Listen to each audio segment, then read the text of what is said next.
Welcome to the podcast, folks. Today we're diving into decentralized autonomous organizations, or DAOs, and their many different flavors and challenges. I'm really excited about this topic. So what's the big idea behind DAOs?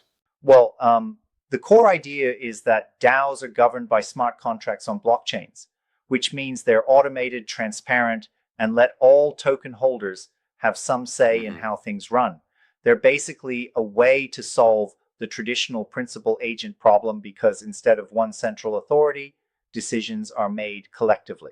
And that collective control really democratizes the decision-making process, right? Exactly. Think of it. It's like having a digital, unbreakable ledger where all the rules are set in stone.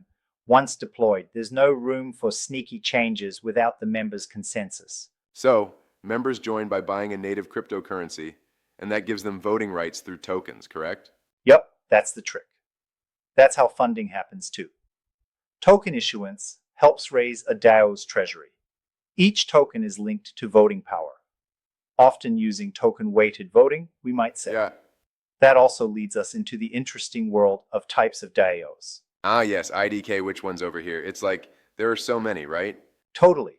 For instance, protocol DAOs manage decentralized protocols, like MakerDAO for the DAI stablecoin or Uniswap for decentralized trading. Then you have collector DAOs that revolve around NFTs and art, like Flamingo, and even service DAOs that provide talent or resources, like Metaverse DAO. And don't forget investment DAOs, also known as venture DAOs, where communities pool funds together for democratic investing. Right? And there's also grant DAOs focused on funding innovative projects, entertainment DAOs that give creative control to members, media DAOs that let content creators bypass the traditional advertising route, and social DAOs that are all about community networking. It's like an entire ecosystem. And then we have operating systems that serve as platforms to create your own DAO, like Colony. Interesting how many ways there are to structure these organizations. Absolutely. And what's really fascinating is the technical layer supporting it all, the blockchain itself. Ethereum is the big one, but then you have DAO platforms like Aragon and DAO Stack, where you can actually fork an existing setup to launch your own DAO. I love that idea. It really lowers the barrier for creating decentralized governance, but doesn't it come with challenges? It does. One of the biggest challenges is governance. Managing thousands or even millions of voters is hard. You see interferences like shadow voting, where token borrowers can abuse the system, or even the centralization risk where master nodes or large token holders end up driving decisions. That's where Right. mechanisms like quadratic voting and conviction voting come in. Wait, hold on a second. So, is quadratic voting really the best fix here? I mean, I've heard some critiques that it can still be gamed. That's a fair point. While quadratic voting tries to balance out the influence of any single voter by making votes cost more the stronger the opinion, it isn't a silver bullet. Some argue it still leaves room for manipulation, but overall, it's part of a wider toolkit to help mitigate casting out the myth of perfect democracy in DAOs. I see. And what about the tension triangle? I've come across that a few times. How does that play into the DAO structure? Oh yes, that's a key concept. The tension triangle consists of voice, exit, and loyalty. It essentially examines the balance between allowing members to freely voice their opinions, the possibility for anyone to leave, and their loyalty to the organization. When you get that balance right, you reduce conflicts and create a robust system that respects individual freedom and collective good. And it sounds like it ties back to solving the classic principal agent problem that companies face, doesn't it? Precisely. Traditional corporate structures often suffer from misaligned incentives, where agents do things that might not benefit everyone in the long run. DAOs try to fix this by ensuring that everyone has a stake in the outcome. There's also this whole idea that DAOs are more transparent than traditional organizations because all transactions and decisions are on the blockchain. Right, and that transparency is a huge plus for accountability. But how about the actual process of creating a DAO? Good question. The process starts with building a strong foundation among the team, getting everyone aligned on why the DAO is needed and what role it should play. It involves setting up an encrypted wallet because you'll need one for transactions, and outlining revenue streams, mainly through dividends. Then comes the step of determining tokenized ownership, mostly through mechanisms like airdrops and rewards. And after that, you establish the governance structure, typically using token-weighted voting then? Yes, exactly. Tools like Snapshot help in idea submission and voting, and once a decision is made, smart contracts execute the outcomes automatically. It's a pretty systematic process. I also read that setting up rewards and incentives is super important. It not only builds trust, but also encourages genuine contribution from members. Right. Rewards can come in different forms.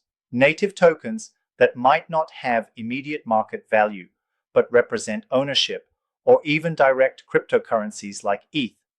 It's all about creating motivation. Speaking of ETH, what's the cost like for starting a DAO on Ethereum? Well, it really depends on gas fees at the time, but a ballpark figure is around 0.2 ETH plus typical gas fees, which can fluctuate, say around 30 GWAI as an average. There's also small administrative fees, like an annual report filing that might cost $60 or so, but it's relatively modest compared to what you'd pay for traditional corporate setups. And what about those infamous early DAOs, like the DAO that got hacked? How does that factor into our current understanding? The DAO's exploitation in 2016 was a wake-up call. It highlighted the risks of coding flaws in smart contracts. The incident, where around $70 million in Ether was siphoned off, taught the community valuable lessons about rigorous auditing and defense mechanisms in smart contracts. It set in motion a lot of the improvements we see today. It seems like every setback leads to stronger, more secure designs in the DAO space. Absolutely. And looking into the future, DAOs are seen as a way forward for a new type of work and ownership. Imagine a world where people earn via skills, art, and even gaming, rather than the traditional job model. That's the promise of a decentralized future where value capture shifts from corporations to individuals. That's an exciting prospect.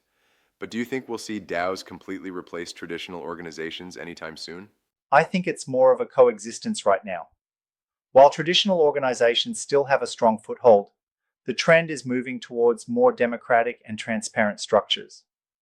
DAOs, even with their challenges, are becoming trusted repositories of billions of dollars and are continuously innovating on governance strategies. And that innovation will be essential. The ability to adapt governance mechanisms to prevent, say, cartel-like behaviors or to fend off shadow voting is key. Exactly. It's a dynamic ecosystem, constantly evolving with input from its vast decentralized community.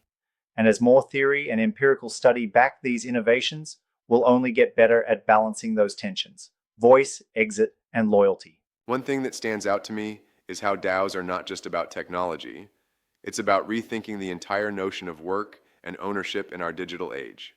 That's spot on. It's like we're witnessing the dawn of a new era where digital credentials and decentralized governance open up opportunities that no centralized corporation could offer before. It's really transformative. And it looks like this will continue to evolve. Thanks for breaking down the details so clearly, from the technical setup to the governance challenges and even the potential future impacts. My pleasure. It's fascinating to see how decentralized approaches can democratize everything from finance to creative industries. Keep an eye on this space, because it's only going to get more exciting. Absolutely. Here's to a future where governance is truly in the hands of the people.